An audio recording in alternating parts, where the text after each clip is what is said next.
क्यों है अब तक सहनशील जबकि हो रहा है लव जिहाद। मुस्लिम आबादी बढ़ाने के लिए शादी, हिंदू लड़की को धर्मभ्रष्ट करने का षड्यंत्र। वक्फ एक्ट, हिंदू की जमीन हड़प करने की हरकत। Place and worship act, Hindu मंदिरों पर बनी मस्जिदों को कायम रखने की साजिश। आर्टिकल 28, हिंदू धर्म शास्त्र शिक्षा पर पाबंदी। क्या है यह?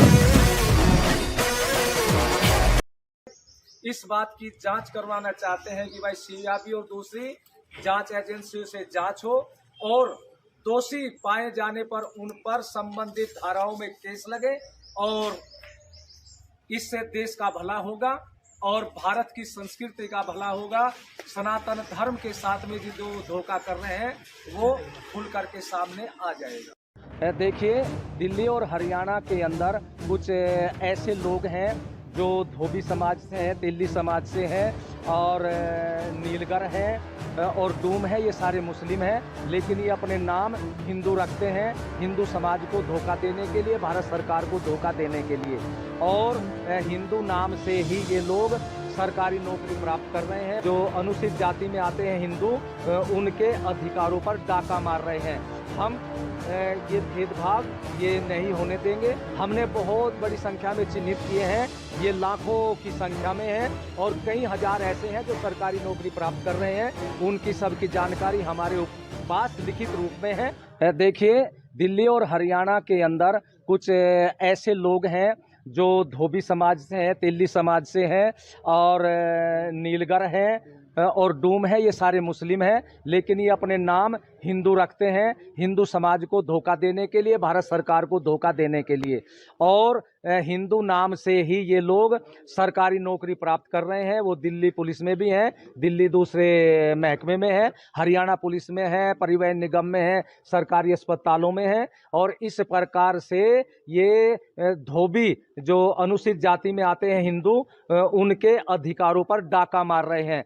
हम ये भेदभाव ये नहीं होने देंगे। तो इसके लिए हमने आवाज उठाई है और गृह मंत्री श्री अमित शाह जी को भी हमने इसकी जानकारी अब भेज दी है। कुछ लोग आपने चिन्हित भी किए हैं इस तरह के? हमने बहुत बड़ी संख्या में चिन्हित किए हैं, ये लाखों की संख्या में हैं और कई हजार ऐसे हैं जो सरकारी नौकरी प्राप्त कर रहे हैं।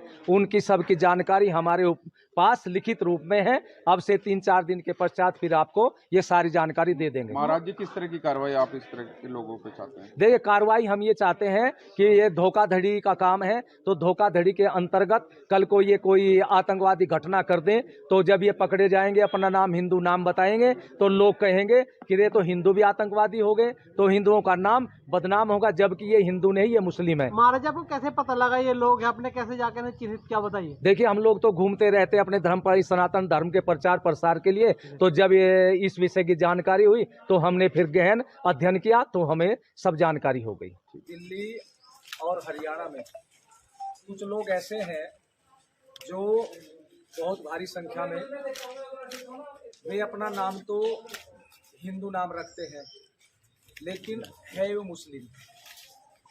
और जब हमने इस बात की खोज की तो हरियाणा, दिल्ली के अंदर, जैसे हरियाणा में रोहतक, सोनीपत, पानीपत, जींद, कैथल, करनाल और झज्जर, हिसार, इनके कुछ गांवों की हमारे पास सूची भी है और वहाँ हमने खोज की। नाम उनके हिंदू है, हिंदू बन करके वैसे लोगों को धोखा देने के लिए, सरकार को धोखा देने के लिए रहते हैं, लेकिन उनके सारे कार्य मुस्लिम परंपरा के अनुसार होते हैं।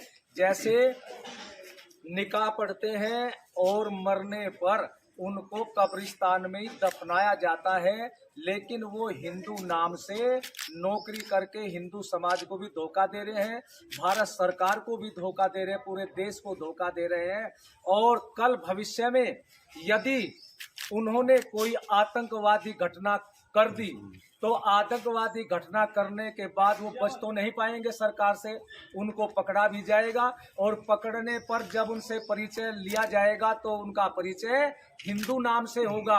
तो एक ये गलत संदेश जाएगा, अरे हिंदू भी क्या देश के साथ में, राष्ट्र के साथ में इतना विश्वासघात कर सकते हैं। हम भारत सरकार से इस बात की जांच करवाना चाहते हैं कि भाई सीआईबी और दूसरी जांच एजेंसियों से जांच हो और दोषी पाए जाने पर उन पर संबंधित धाराओं में केस लगे और इससे देश का भला होगा और भारत की संस्कृति का भला होगा। सनातन धर्म के साथ में भी जो धोखा कर रहे हैं वो खुल करके सामने आ जाएगा। देखिए, दिल्ली और हरियाणा के अंदर कुछ